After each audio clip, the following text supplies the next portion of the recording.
Hey everyone, Jerry Miculek here, and according to the statistics, there's been over 2 million guns sold during this pandemic in the United States.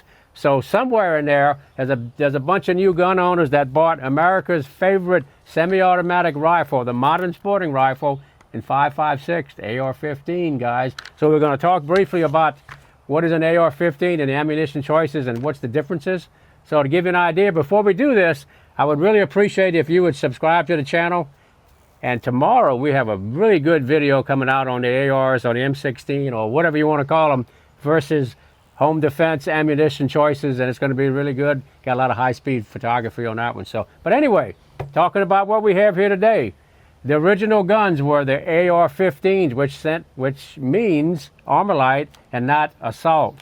It's an AR, Armalite 15, model of 15. And the first variations of them manufactured and adopted by the U.S. military back in the mid-60s was the M16, and this is a civilian version of it. And to kind of give you some ideas of the brief package here, it had a 20-inch barrel. It was a lightweight barrel with a relatively slow twist rate. It fired a 55-grain bullet, and you notice it had no forward assist. The whole idea behind this back in the day was to give the soldier a lighter weight platform where he could carry more ammunition and be more effective. So less recoil, smaller ammunition, more effective, lighter package, very good setup.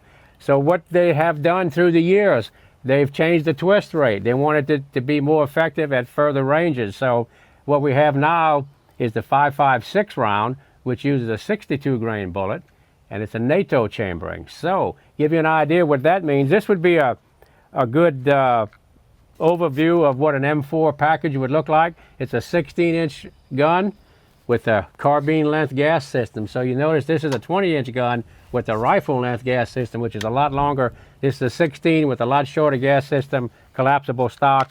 So very similar to an M4, which is a current production military firearm. So semi-automatic, of course. And this is a competition model.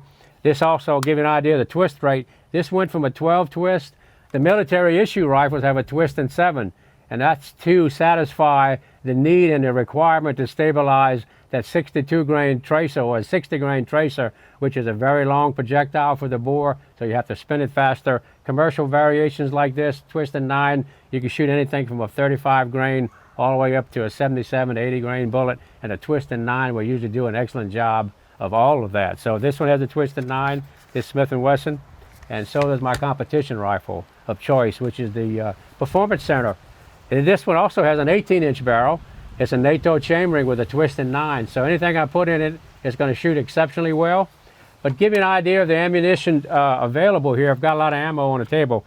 These platforms, the military platforms, and all commercial variations are basically controlled by SAMI, which is the Sporting Arms and Ammunition Manufacturing Institute. So what they do, they try to standardize chamberings, size, velocity, pressure for a given cartridge. So if you bought, say, a 10 millimeter, doesn't matter whose manufacturer, and you pick up a 10 millimeter round, you can safely fire that in that chamber. So SAMI did the same thing, of course, with all the rifle calibers. So give you an idea, a 5.56 round, which these are chambered for, has a chamber pressure standardized at about 62,000 pounds per square inch. And what's interesting about a NATO cartridge, and when you see one, like this green tip round, it'll have a NATO designation on the bottom of the cartridge. If you look at it, it's going to say, this one is a Lake City and the year of manufacture, and on the top, there's a circle with like a crosshair in the middle of it.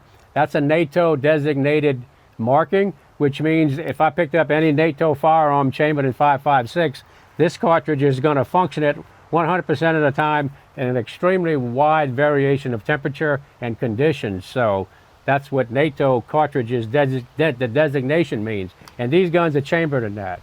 So if you look at the gun itself, by law, they have to have a description of the cartridge that is chambered for on the barrel. So Smith & Wesson, of course, roll stamps this one with a 5.56 NATO chamber with a twist and 8. So when I go to buy ammunition, I know exactly what to put into that firearm. Going to be 100% compatible in an extreme variety of conditions. So I know when I find this, it's going to be good to go. So that's give you an idea. 223 Remington, by the way, the chamber pressure can go up to like 70,000 psi, but most of us load it down to like in the 50,000 psi range. So I've never had a problem firing 223 in a NATO chamber, but you never want to shoot a NATO round in a 223 chamber. And the reason for that is the lead on the rifling changes from one chambering to the other. And in some guns, you can run into pressure problems, and you can actually blow it up. So too much chamber pressure. So there you have it, guys. Welcome all your new gun owners, and match the ammunition to the platform. You're always going to have a good day on the range.